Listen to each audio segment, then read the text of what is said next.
Bismillahirrahmanirrahim.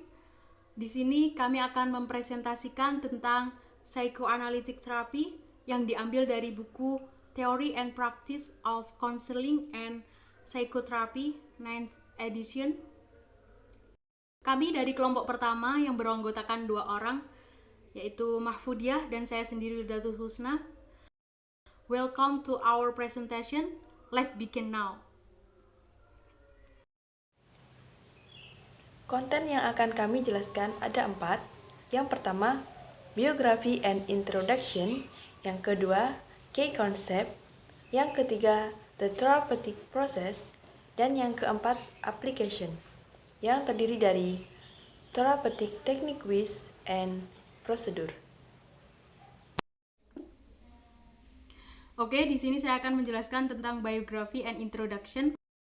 Sigmund Freud, born 6 May 1856 in Freiburg, German, and died 23rd September 1939 in London.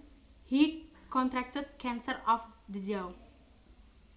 Sigmund Freud lahir pada tanggal 6 Mei 1856 di Freiburg, Jerman, dan dia meninggal pada tanggal 23 September 1939 di London. Dia meninggal disebabkan karena mengidap penyakit kanker rahang. Latar belakang dari Freud adalah berasal dari keluarga keterbatasan finansial, tetapi orang tuanya tetap mengusahakan dalam hal pendidikan atau intelektualnya. The education, he finally started off medicine only 4 years after earning his medical degree from the University of Vienna at the age of 26. He attained a prestigious position there as a lecturer. Pendidikannya, Freud memutuskan untuk mengambil jurusan medis. Pada jurusan tersebut hanya ditempuh dalam waktu 4 tahun. Setelah itu dia mendapat gelar di Universitas Vienna pada usia 26 tahun. Freud mendapat gelar bergengsi di Universitas Vienna sebagai dosen. Okay, next. As the originator of psychoanalysis, Freud is pioneered new techniques for understanding human behavior. It means Freud sebagai pencetus psikoanalisis dan sebagai pelopor teknik baru untuk memahami perilaku manusia. Freud's psychoanalytic system is a model of personality development and an approach to psychotherapy. It means sistem psikoanalitik Freud adalah model pengembangan kepribadian dan pendekatan psikoterapi. Focusing on the role of the unconscious and developing the first therapeutic procedures of understanding and modifying the structure of one's basic character. It means psikoanalisis berfokus pada peran alam bawah sadar dan mengembangkan prosedur terapeutik pertama untuk memahami dan memodifikasi struktur karakter dasar seseorang. Jadi dalam terapi psikoanalitik ini, Freud sebagai pelopor adanya teknik baru untuk memahami perilaku manusia. Dalam memahami perilaku manusia, Freud ini menggunakan peran alam bawah sadar untuk mengetahui karakter dasar seseorang. Key concept. It means konsep utama. First, views of human nature. The Freudian view of human nature is basically deterministic. According to Freud, our behavior is determined by irrational force, unconscious motivation, and biological and instinctual drive. This evolved through K psychosexual stage in the first 6 years of life.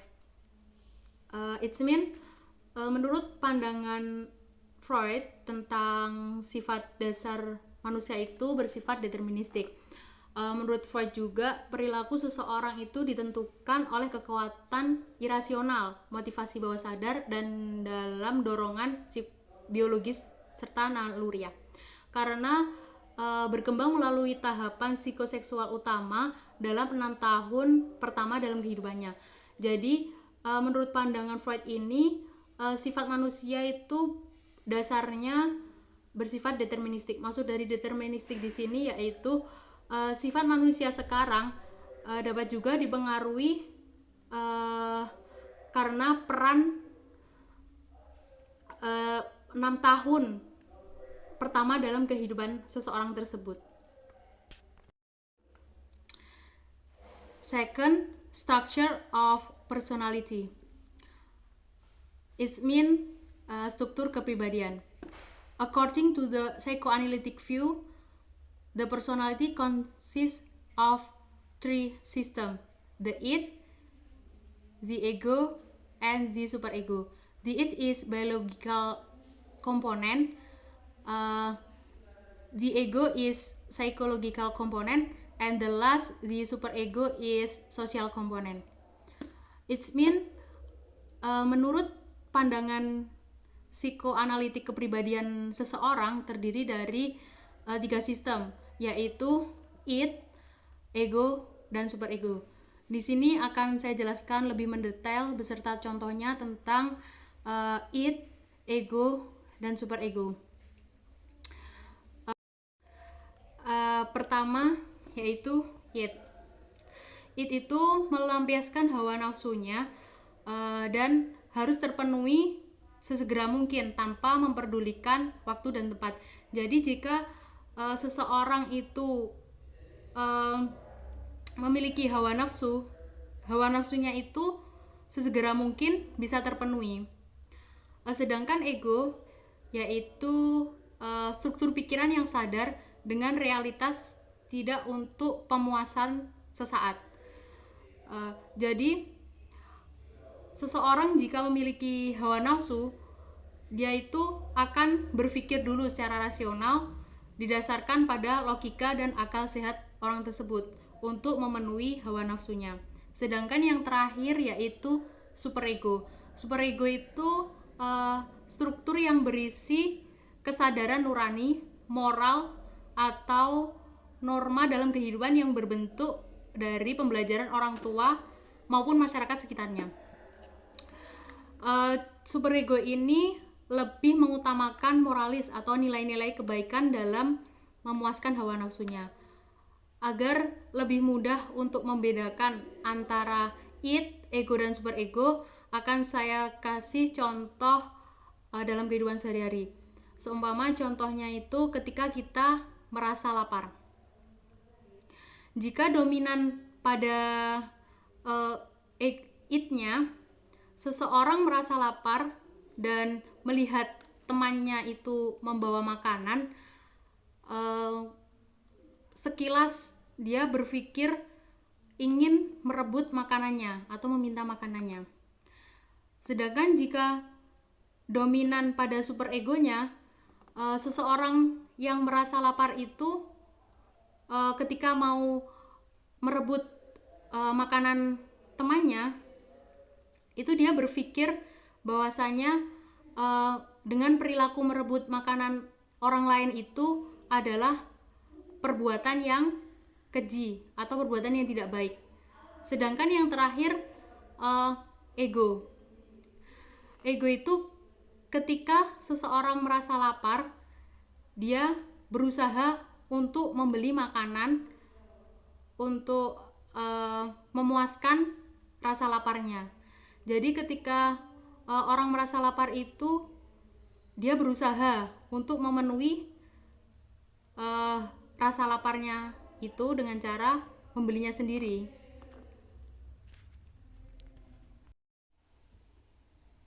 Third, consciousness and the unconscious. Perhaps Freud's great contribution are his concept of the unconscious and of the level of consciousness, which are the keys to understanding behavior and the problem of personality. It's mean mungkin kontribusi terbesar Freud adalah memahami konsep alam bawah sadar dan tingkat kesadaran, di mana dua hal itu merupakan kunci untuk memahami perilaku manusia beserta masalah pribadinya.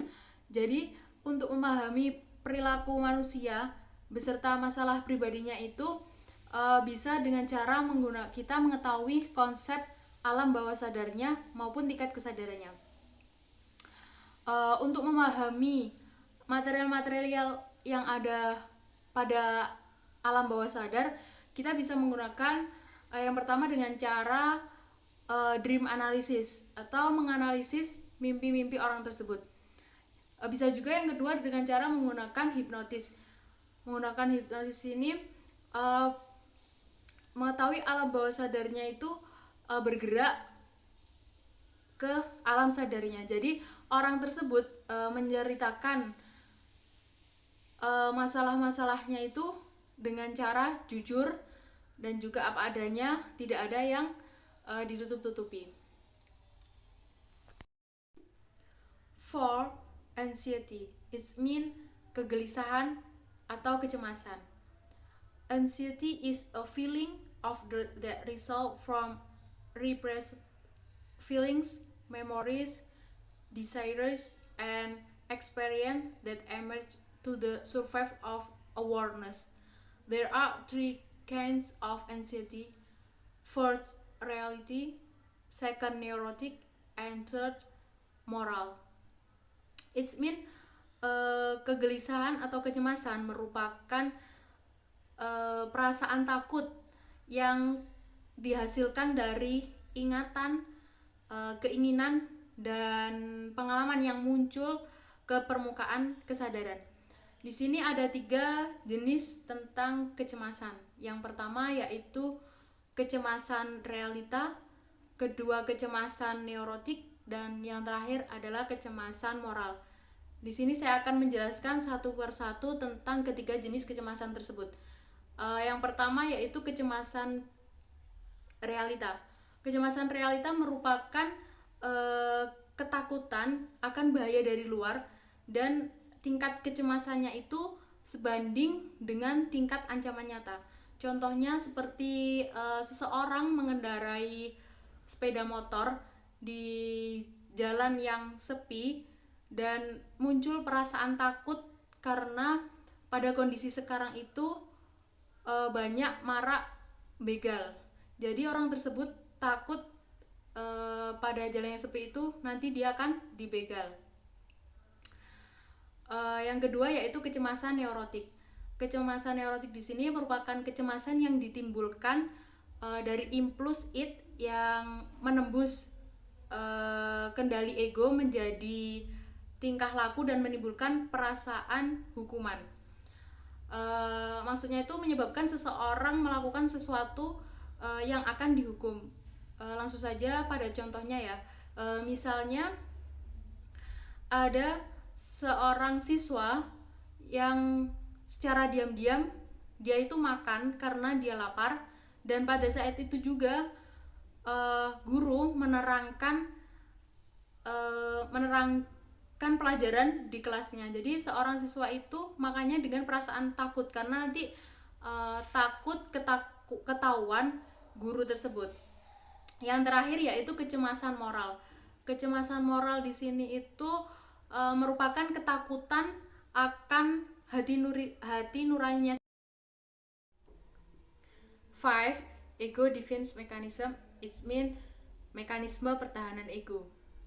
Ego defense mechanism help the individual cope with anxiety. It mean mekanisme pertahanan ego membantu individu untuk mengatasi kecemasan atau kegelisahan. Kind of ego defense mechanism is 6. First, repression. Second, denial. Third, projection. 4 displacement, 5 rationalization, and the last sublimation. It's mean macam-macam mekanisme pertahanan ego. Di sini ada 6. Yang pertama repression atau represi, yang kedua denial atau penyangkalan, yang ketiga projection atau proyeksi, yang keempat displacement atau pemindahan, yang kelima rationalization atau rasionalisasi, dan yang terakhir sublimation atau sublimasi. Di sini saya akan menjelaskan satu persatu mengenai jenis-jenis mekanisme pertahanan ego tersebut. Untuk yang pertama, represi. Represi di sini merupakan penghapusan sesuatu dari kesadaran tanpa disengaja. Ketika seseorang berusaha memendam atau melupakan sesuatu, langsung saja pada contohnya. Misalnya, seseorang melupakan pengalaman atau kejadian yang traumatik. Yang kedua yaitu denial atau penyangkalan. Penyangkalan di sini merupakan penolakan terhadap sesuatu yang terjadi. Maksudnya itu menolak pengalaman yang tidak mengenakan. Misalnya ada seorang siswa yang menyangkal bahwa dia pernah tidak naik kelas, atau contoh lain itu ada seorang anak kecil yang menyangkal bahwa dia itu ngompol. Untuk yang ketiga, projection atau proyeksi. Proyeksi di sini merupakan mengaitkan dengan orang lain, keinginan dan impuls yang tidak dapat diterima oleh diri sendiri. Maksudnya itu melindungi diri sendiri dengan menuduh orang lain. Misalnya, ada seorang siswa yang mendapatkan nilai jelek. Dia menyalahkan dan beranggapan bahwa guru tersebut itu sentimen atau tidak suka kepadanya. 6. Development personality. It's mean perkembangan kepribadian. Freud postulates 3 early stages of development that often bring people to counseling when not appropriate result. First, oral stage, first years of life. Anal stage, age 1 until 3, and the last phallic stage, age 3 until 6. It mean Freud menegaskan ada 3 tahapan perkembangan awal yang sering membawa orang itu untuk ikut ketika tidak bisa menyelesaikan masalah dengan tepat. Maksudnya ikut konseling ya. Di sini ada 3 tahapan. Yang pertama tahap oral, yang kedua tahap anal, dan yang ketiga tahap phallic. Saya akan menjelaskan satu persatu dari tahapan tersebut. Yang pertama, tahap oral. Tahap oral di sini bisa juga disebut dengan tahap awal atau fase mulut. Maksudnya anak minum air susu ibunya. Jika pada tahap ini tidak terpenuhi atau tidak dituntaskan, maka akan berakibatkan pada problem psikologi anak pada nantinya, yaitu salah satunya mungkin anak menjadi banyak bicara, suka merokok, narkoba, atau suka ngerumpi. Yang kedua yaitu anal stage. Anal stage ini bisa juga disebut dengan anus. Titik kepuasan ini berkaitan dengan menahan atau mengeluarkan feses.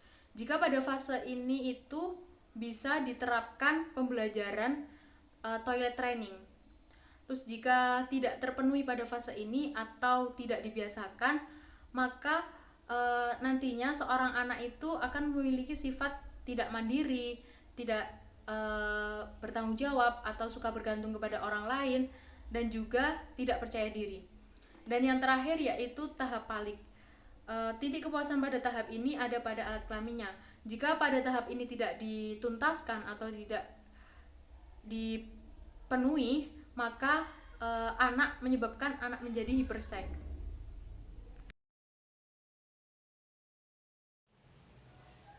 Next, saya akan menjelaskan tentang the therapeutic process, its meaning, proses terapi. Number 1, therapeutic goals. 2 goals of Freudian psychoanalytic therapy are to make the unconscious conscious and to strengthen the ego, so that behavior is based more on reality. and less on instinctual craving or irrational guilt. Its meaning. Tujuan terapi. Dua tujuan terapi menurut psikoanalitik Freudian adalah untuk membuat alam bawah sadar menjadi sadar dan memperkuat ego, sehingga perilaku lebih didasarkan pada kenyataan dan lebih sedikit pada keinginan naluriah atau rasa bersalah yang rasional. Menurut para ahli saraf dan otak, 90-99% kehidupan kita dipengaruhi oleh alam bawah sadar kita. Contoh ketika kita mengendarai mobil, kita sadar bahwa kita ketika diajak bicara oleh teman kita menanggapi omongan tersebut. Nah, sedangkan alam bawah sadar kita yaitu yang menyetir mobil tersebut agar tetap berjalan. Nah, dari situ bisa diketahui bahwa alam bawah sadar kita adalah yang mengatur kehidupan kita. Kemudian untuk memperkuat ego, nah untuk memperkuat ego ini kita harus sering mengasah pikiran kita ketika kita sedang dihadapkan dengan id dan superego. Nah, dari kedua tersebut kita harus bisa menyeimbangkan antara keduanya agar perilaku yang akan kita lakukan yaitu sesuai dengan keinginan kita.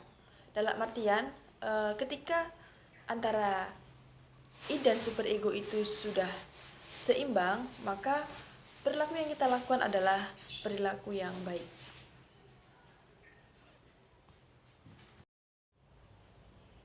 Number 2, therapist function and role. Its meaning, fungsi dan peran terapi. In classical psychoanalysis, analysis typically assume an anonymous stage, which is sometimes called the blank screen approach. Its meaning, dalam psikoanalisis klasik, analis biasanya mengambil sikap anonim yang kadang-kadang disebut dengan pendekatan blank screen atau layar kosong. Pendekatan blank screen ini dilakukan oleh terapis kepada klien, yaitu dalam hal ini terapis harus bisa mengambil peran dan berusaha untuk bersikap netral terhadap apa yang diceritakan oleh klien terhadap terapis. One of the central functions of analysis is to help client acquire the freedom to love, work, and play.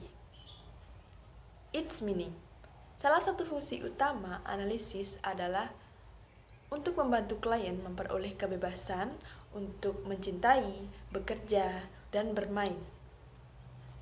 Other functions include assisting client in achieving self-awareness, honesty, and more effective personal relationship.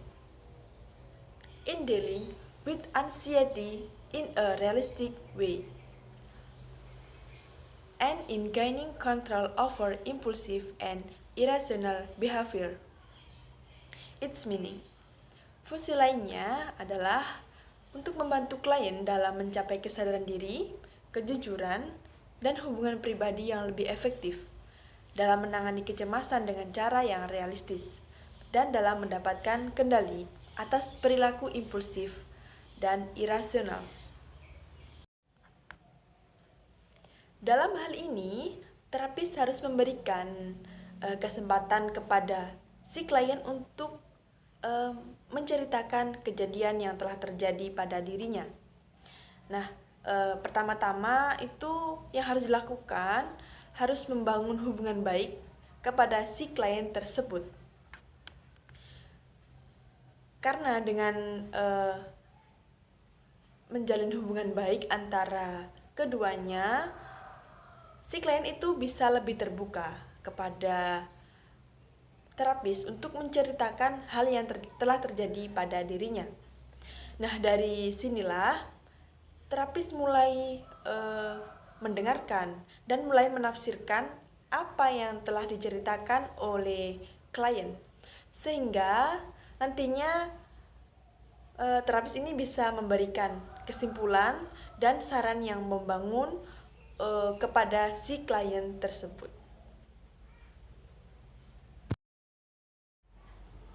Number 3, client experience in therapy. Its meaning, pengalaman klien dalam terapi. Client interested in traditional or classical psychoanalysis must be willing to commit themselves to an intensive and long-term therapy process. After some face-to-face session with the analyst, client lie on a couch and engage in free association. That is, they say whatever comes to mind without self-censorship. Its meaning, klien yang tertarik dengan psikoanalisis tradisional atau klasik ini harus bersedia berkomitmen untuk proses terapi yang intensif dan jangka panjang. Setelah beberapa sesi tatap muka dengan analis, klien berbaring di sofa dan terlibat dalam pergaulan bebas. Artinya, mereka mengatakan apapun yang terlintas dalam pikiran mereka tanpa sensor diri. Nah, ketika klien sudah berkomitmen untuk melakukan terapi klasik ini, si klien itu dalam pengalamannya itu dia menceritakan apa yang telah terjadi pada dirinya, dan tanpa ditutupi, dia itu menceritakan apa yang telah terjadi pada dirinya itu. Number 4, relationship between therapist and client. Its meaning, hubungan antara terapis dan klien. The classical analyst stand outside the relationship, comments on it, and offered insight producing interpretation. In contemporary relational psychoanalysis, the therapist does not strive for a non-participating, detected, and object stance, but is attuned to the nature of the therapeutic relationship, which is viewed as a key factor in bringing about change. Its meaning, analis klasik berdiri di luar hubungan, mengomentarinya, dan menawarkan interpretasi yang menghasilkan wawasan. Dalam psikoanalisis relasional kontemporer, terapis tidak berusaha untuk sikap non-partisipasi, terdeteksi, dan objektif, tetapi harus selaras dengan sifat hubungan terapis yang dipandang sebagai faktor kunci dalam membawa perubahan. The last, application, its meaning aplikasi. Number 1, maintaining the analytic framework. Its meaning, mempertahankan kerangka analitik. Maintaining the analytic framework refers to a wide range of procedural and stylist factors, such as the analyst's relative anonymity, the regularity, and consistency of meetings, and starting the ending the session on time. Clarity on phase and basic boundary issues, such as the avoidance of advice giving or imposition of the therapist's values. Its meaning, mempertahankan kerangka analitik mengacu pada berbagai macam faktor prosedural dan gaya, seperti anonimitas relatif analis, keteraturan dan konsistensi rapat, dan memulai dan mengakhiri sesi tepat waktu, dan biaya yang dikeluarkan selama proses terapi, kejelasan biaya, dan masalah batas dasar seperti pemberian nasihat atau penerapan nilai-nilai terapis. Ketika si klien sudah berkomitmen untuk melakukan terapi ini, maka disitulah terjadi hubungan baik antara keduanya. Dalam hal ini, klien bebas untuk mengungkapkan ide atau perasaan apapun yang mengganjal dalam pikirannya, sehingga pada pengalaman ini si klien bisa bercerita apapun itu kepada terapis. Number 2, free association. Its meaning asosiasi bebas. Free association is one of the basic tools used to open the door to unconscious wishes, fantasies, conflicts, and motivation. This technique often leads to some recollection of the past experience and at times a release of intense feeling, catharsis that have been blocked. Its meaning. Asosiasi bebas adalah salah satu alat dasar yang digunakan untuk membuka pintu ke keinginan, fantasi, konflik, dan motivasi yang tidak disadari. Nah, teknik ini sering mengarah pada beberapa ingatan tentang pengalaman, masa lalu, dan kadang-kadang pelepasan perasaan intens, katarsis yang telah diblokir.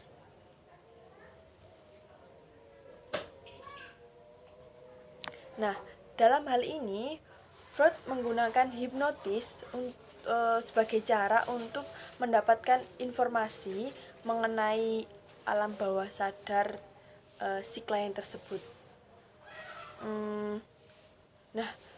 Dengan hipnotis ini, si klien akan mengutarakan apa yang sebenarnya terjadi dalam dirinya. Nah, pada saat itulah terapis menganalisis masalah apa yang terjadi pada si klien tersebut untuk kemudian diberikan suatu saran maupun masukan-masukan yang membangun si klien tersebut. Number 3, interpretation. Its meaning interpretasi.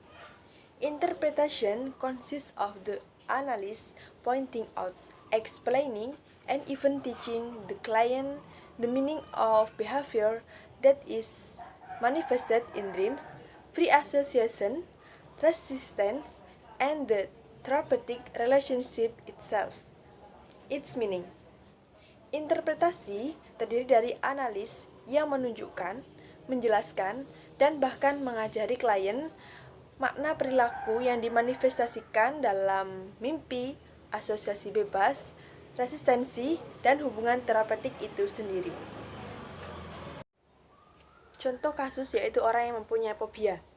Nah, orang yang mempunyai fobia tentu dia akan menghindar dari apa yang ditakutinya. Nah, dalam hal ini, terapis berupaya untuk mengungkap konflik-konflik yang melatar belakangi ketakutan tersebut.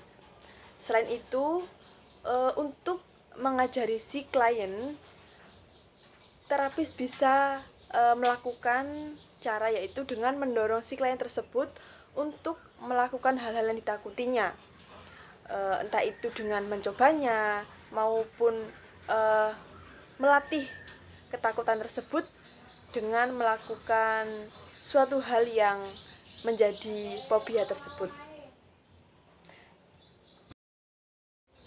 Number 4, dream analysis. Its meaning analisis mimpi. Dream analysis is an important procedure for uncovering unconscious material and giving the client insight into some areas of unresolved problems. Its meaning. Analisis mimpi adalah prosedur penting untuk mengungkap materi yang tidak disadari dan memberi klien wawasan tentang beberapa area masalah yang belum terselesaikan.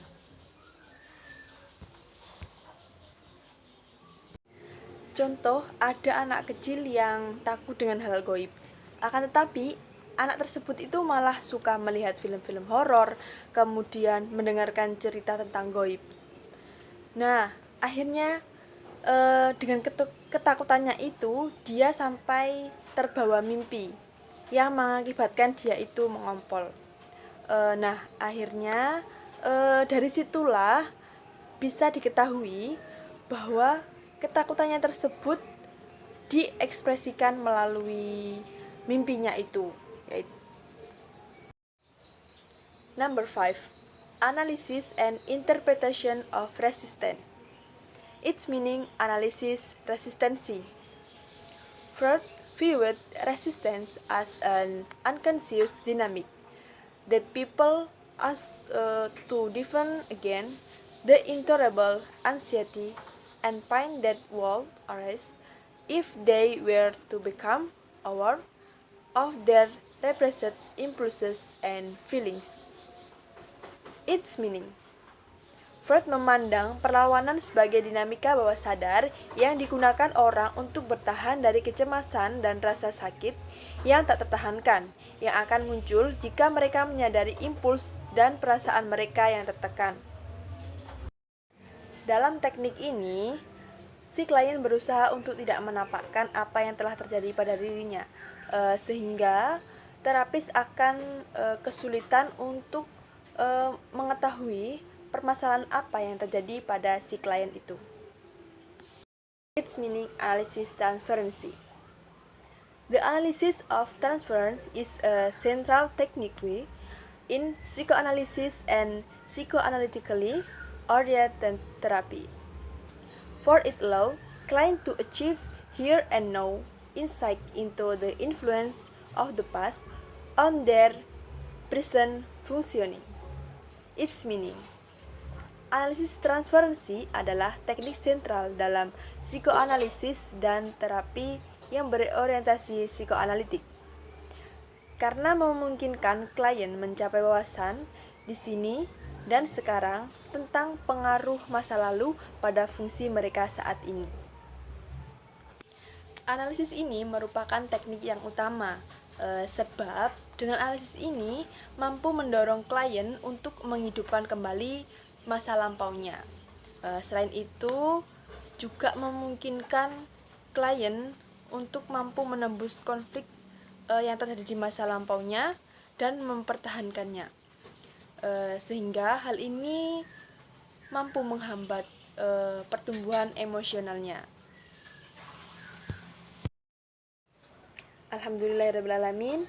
Sekian penjelasan materi dari kelompok kami. Tentunya dalam materi ini masih banyak kekurangan, sehingga kami mohon maaf yang sebesar-besarnya.